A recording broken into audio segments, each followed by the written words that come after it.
B diet आप हर diet work करती है,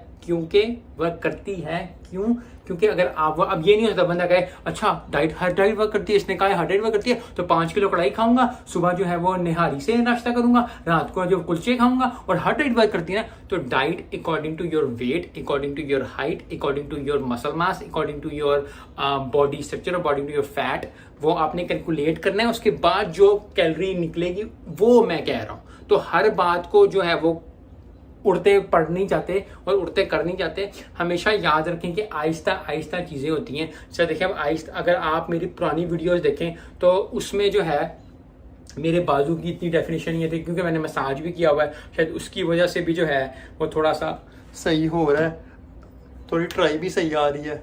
तो आहिस्ता आहिस्ता जो है कड़ाके की आवाज़ देखी आपने, कड़ाके की आवाज़ आई है। तो ट्राई से भी नीचे वाला भी हेड आ रहा है, ये भी स्ट्रॉन्ग साइड हेड आ रहा है। तो अभी थोड़ा सा नीचे नहीं आ सकता, लेकिन ट्राई सही आ नहीं।